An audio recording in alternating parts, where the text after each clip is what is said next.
Gina, Kari, miss na miss ko na kayo. Sana miss niyo rin ang ate. Nanay, dalawin mo naman ako. So paano si Kari? Hindi ko ilalagay ang buhay ng anak ko sa ganun. Baka mamaya kung ano pa ang gawin ng Ricong yan sa anak ko. Di ba nga tinakot ko si Celine para ma-accident siya dun sa bodega? Di ba ang utos ko sa'yo, palabasin mo na pasaway siya para mailipat siya ng kulungan. Anong ginagawa mo dito? Nahimatay ka sa daan, kaya dinala kita dito. Hindi ko kailangan ng tulong mo. Sinira niyo ang buhay namin. You work for the streets. That is where you belong. I should have left you there. Gising na pala yung prinsesa ng bodega. Masama yung pakaramdam ko. Kaya mo naman ako magpahinga. Andito lang naman ako para sabihin yung pinapasabi ni Ma'am Darla. Ayun, nakausap na daw niya yung nanay mo. Anong sabi? Kailan daw sila dadalaw? Hindi daw sila makakadalaw kasi marami daw silang ginagawa. Ano nangyayari dito?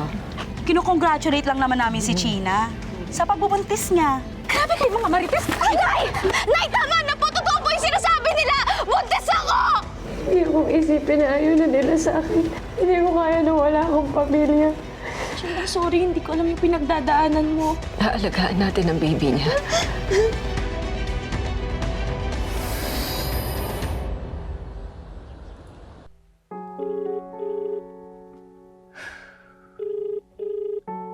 Anong balita, Baldo? Wala pa, boss eh. Napakabagal mo naman. Ayaw magsalita nung iba dito. Bayaran mo kung kailangan. Basta kailangan ko ng impormasyon tungkol sa anak namin ni Lena. Yun lang yung paraan para makuha ko si Lena. Naiintindihan mo ba?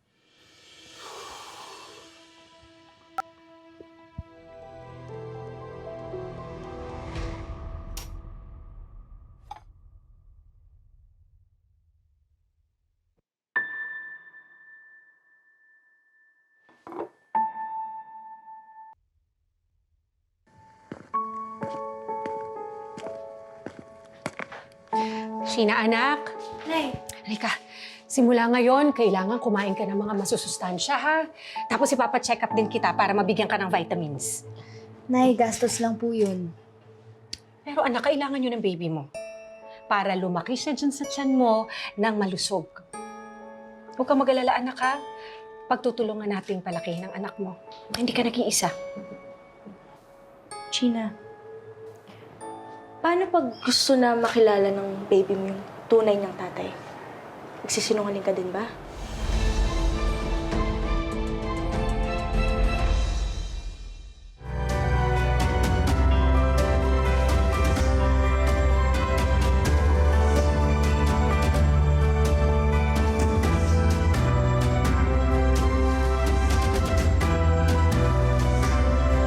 Huwag kang matakot.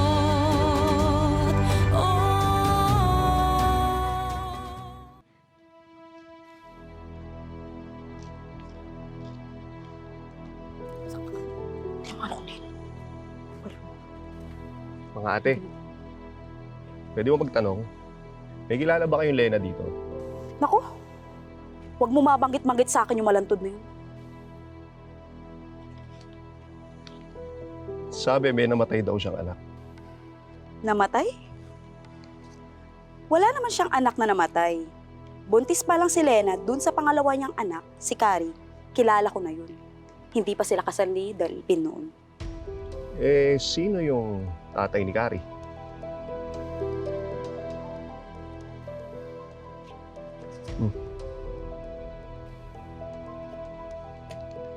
Basta sindikato raw, kaya iniwan ni Lena.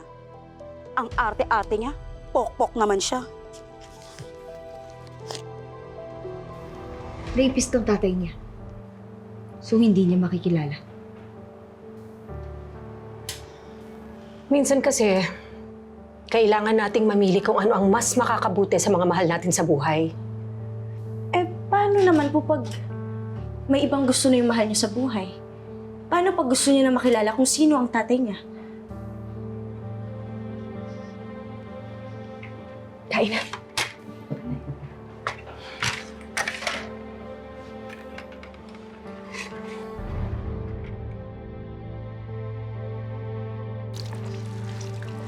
Hoy, sigurado ka bang okay ka na?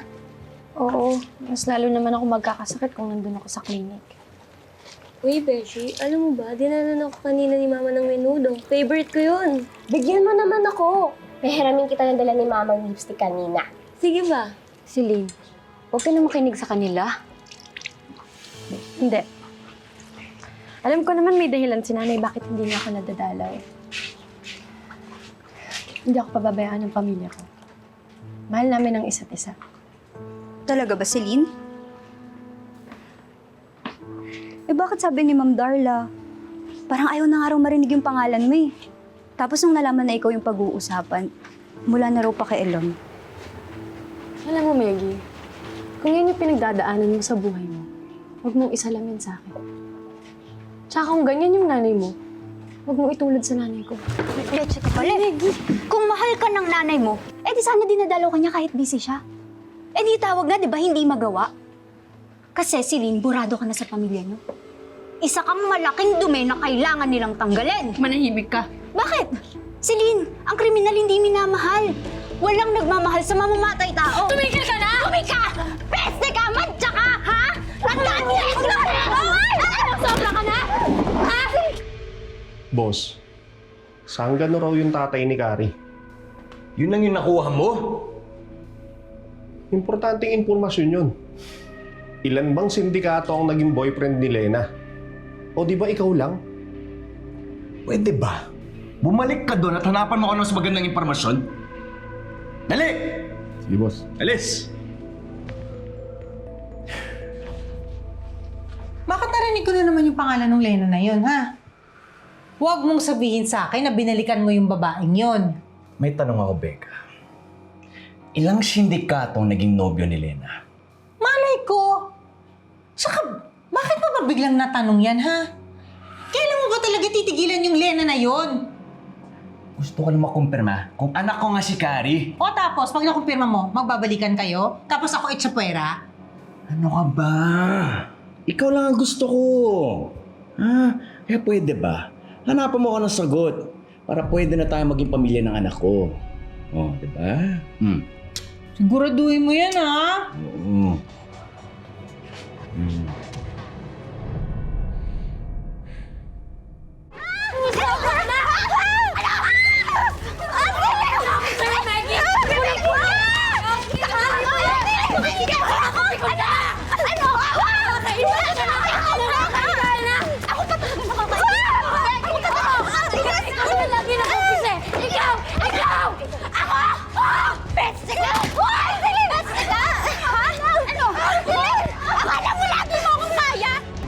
Hindi mo ko kaya, Celine, ha? Hindi mo ko kaya! Huwag mo igagaya yung pamilya ko sa'yo! Sumayo ka dyan! Sumayo ka dyan! Tutuwa mo ako! Ano? Ha? Ano? Celine! Ano? Ha? Pito! Ano? Pito!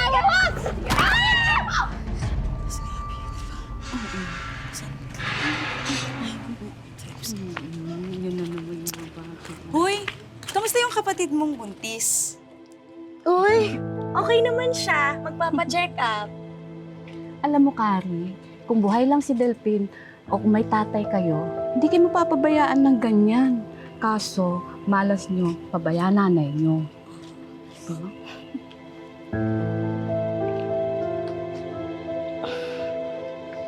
Ikaw pala si Kari. At sino ka? Tauhan ako ni Boss Rigo, ex ng nanay mo. Nanay ko? Anong alam mo tungkol sa nanay ko? Alam ko na hindi namatay yung anak nila. Ano? May sabi po nung lalaki kanina, ex-raw po siya? Oo, anak. Matagal na yon. Hindi ko pa nakikilala ang tatay niyo. Tsaka, sabi niya po, nawalan raw po kayo ng anak. Oo, Kari. Nasa sinapupunan ko pa lang ng bata nun. Pero bakit wala naman po kayong kinukwento sa amin? Kari, nawala na sa loob ko yun. Kapatid namin, kinalimutan nyo? Kari, pwede ba? Ang dami-dami ko nang iniisip eh! At alam ko rin na iniwan ng nanay mo si Boss Rico dahil hindi niya nagustuhan ang trabaho nito. Ako na ang kusang lumayo sa tatay mo bago pa kayo mapahamak ni Celine.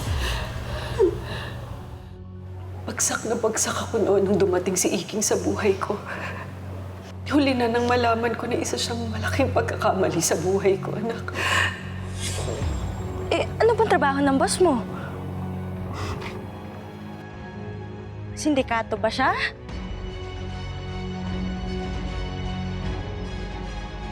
Wait lang po, excuse me lang.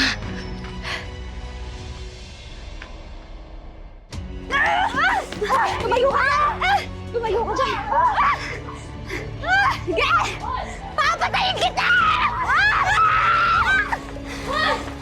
Ano? Kayo, Jet! Tayo! Tumigil tayo! Tumayo ka! Ikaw! Hoy! Tumigil ka! Hoy, Maggie! Ikaw mag-peace ka na! Halika! Halika sa kusina! Halika!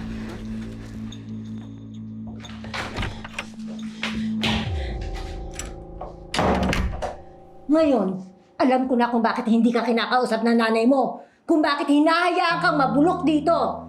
Dapat lang, parusa yan sa pagiging basagulera mo. Hindi naman po kayo! Halika! Wala kang galang. Hindi sa magbago ka? Lumalala ka pa? Wala ka na talagang pag-asa. Ipalilipat na kita sa totoong kulungan. Huwag po. Huwag po, ma'am, please. Pangako po, hindi na po tumaulit. Hindi na po ako makikipag-away ulit. Huwag niyo lang po ako ilipat sa totoong kulungan. Mas lalo pong di ako madadalaw ng pamilya ko doon. Sigurado yun. Hindi ka talaga madadalaw.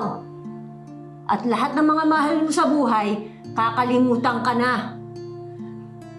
Dapat lang yun. Dahil isa kang kriminal.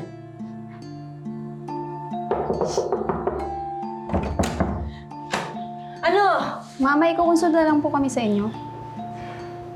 Sige. Hindi pa tayo tapos mag-usap, ha?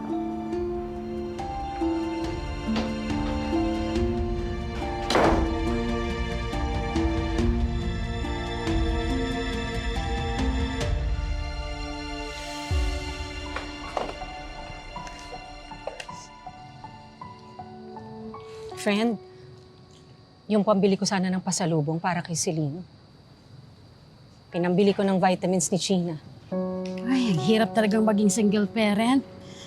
Lalo na kapag yun nga, mag-isa ka lang. Mga anak mo, lahat may mga issues. Si Celine sa juvenile center. Si China, buntis. Si Carrie, naghahanap ng tatay. Si Carrie nga nagtatampo pa rin sa akin. Ramdam ko, friend. Friend, hanggang kailan mo ba itatago ang sekreto mo? Kahit ano mangyari, hindi ko sa kanya sasabihin ng totoo. Friend, alam kong mali. Pero mas hindi tama na malaman ni Carrie na sindikato ng mga underage na babae ang tatay niya. Grabe, ang dami-dami mong iniisip. Siguro kung ako yung nasa sitwasyon mo, baka nabaliw na ako. Friend, pinaparusahan na yata ako ng Diyos. Sabay-sabay ba naman dumating ang problema ko? Nag-aalala din ako para kay Celine. Hindi ko siya mapuntahan dahil sa nangyayari ngayon kay Carrie at kay China. Alam ko, namimiss niya na kami.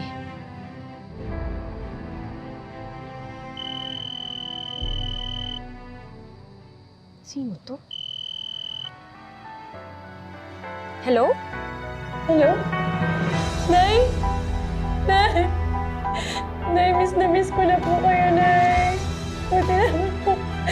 Nakakausap pa na kayo ngayon, Nay. Miss ko na po kayo.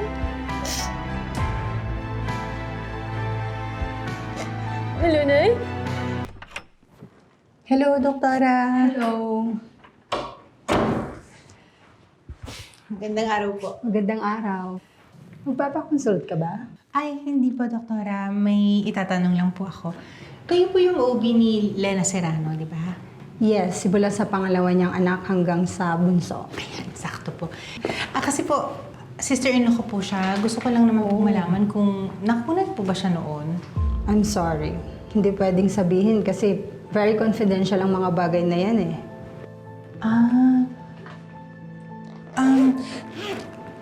Doktora, maliit na bagay lang naman po hinihingi ko. Baka naman pwede. Pwede. Patulungan mo na ako. Sige na, para yun lang naman eh. Hindi ho ako nababayaran. Please leave my clinic. May, please call my next patient at pakikuha na rin ang kanyang mga records.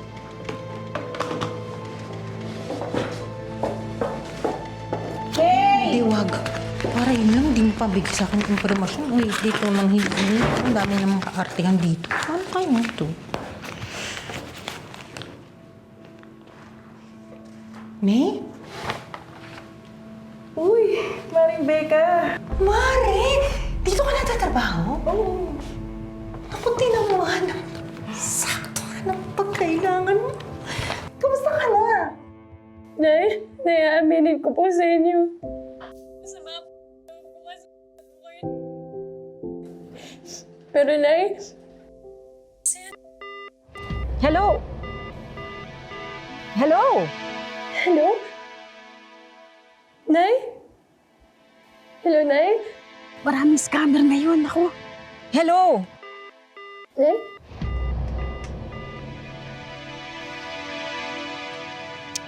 Tatawagan ko na lang mamaya. I'm sorry, all circuits are busy.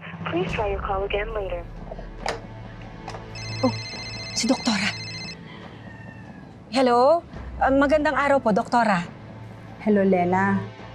Gusto ko lang ipaalam sa'yo na pumunta dito yung hipag mo. Tinatanong niya kung nakunan ka daw noon. Ano ho?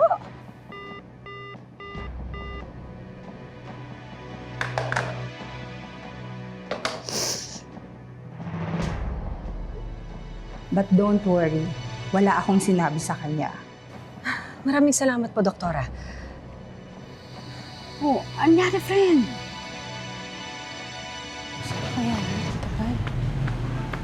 Becca, Mari. Ano? Di ba may usapan tayo? Ay, sandali.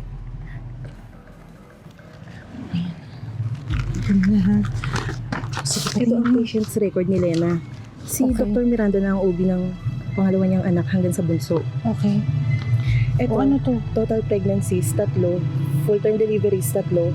Premature deliveries, wala. Elective terminations, wala.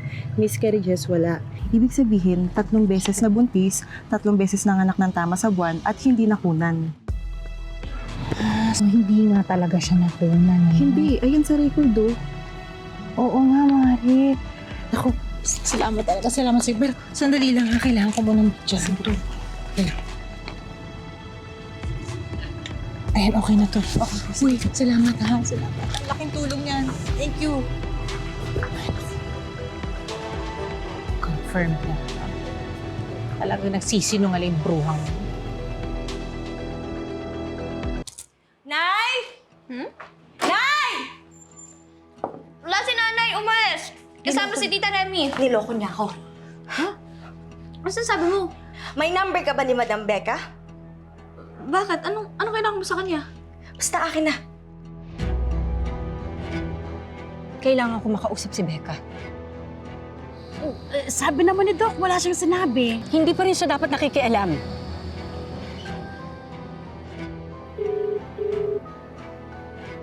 Yes? Hello, Becca! Huwag mong pakialaman ng buhay ko! Ha? Ano pinagsasabi mo? Hindi kita maintindihan. Sinungaling ka? Kausap ko si Doktora!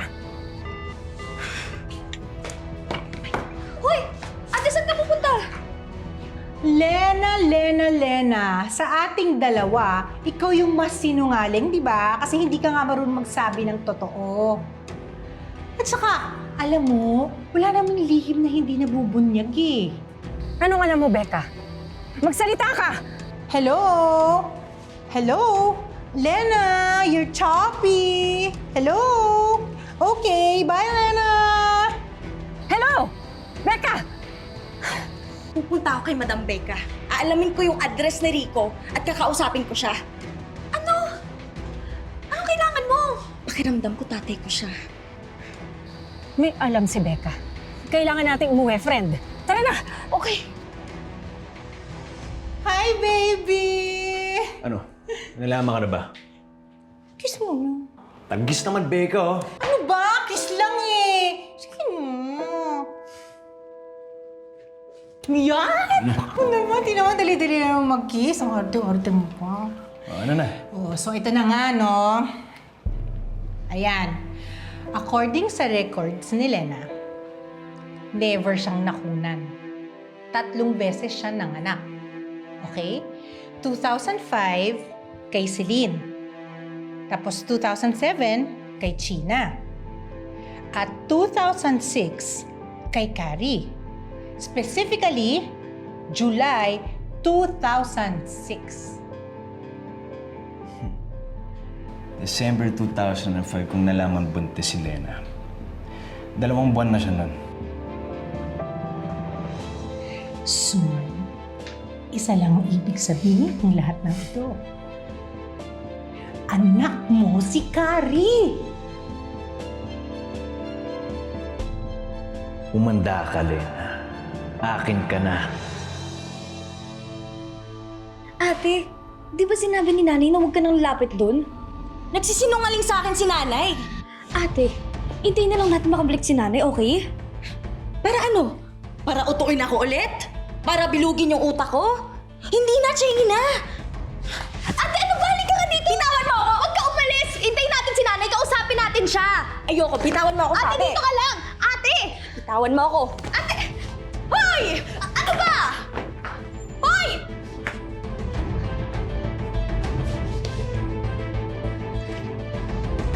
Baby's friend. Hello, Sheena. Hello? Nay! Si Ate Carrie po umalis. Hinahanap si Auntie Becca. Ano? Alam niya na raw yung tungkol sa totoo niyang tatay eh. Sige na, hanapin ko na siya. Diyos ko, Remy. Kailangan natin mapigilan na makipagkita si Carrie kay Becca. Halika na! Bilis! Remy, bilisan na natin. Baka hindi pa nakakalayo yun. Salubungin ko na. O sige, ako na kay Becca. Baka paparating na sa bahay, naaabangan ko na. O sige, maghiwalay na tayo, ha? Mag-ingat ka, ha? Carrie, anak. Carrie, mag-usap tayo. Ayoko kayo kausapin! Carrie, sandali lang. Mag-usap na lang tayo. Ayoko nga po!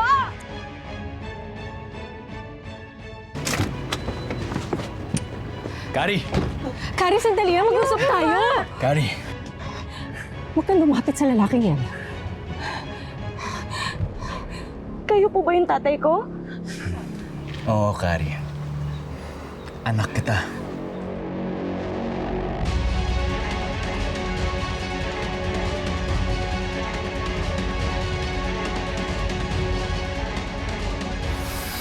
Hindi na akong dating Rico, Lena. At hindi na ako ang dating Lena, Rico. Huwag na huwag mo akong lalapitan. Huwag na huwag mong lalapitan ang anak ko si Carrie. Huwag na huwag kang lalapit sa pamamahay ko. Kung hindi, ipapapulis kita! Ako, pinanganak ako ng July 2006, si Ate February 2005. Kailan kayo nakunan, Nay? At kailan niyo nakilala yung tatay ko bago niyo iwan si Rico? Diba ayaw niya naman madikit yung pangalan niyo sa kriminal na katulad ko? Tapos tatapusin ko na to kasi ayoko masaktan. Mula ngayon, kalimutan mo na katulad ng ginawa sa akin ng pamilya ko. Kaya dapat ang gagawin mo kay Maggie, papakita mo sa kanya lahat ng kabutihan. Ituturing mo siyang tunay na kaibigan. Ilang beses na ako sinaktan at ipinahiya ng Lena na yan. Panahon na para ako naman ang gumanti. Anong balak mo? Kunin ko sa kanyang pinaka-importante sa kanya. Yung anak namin.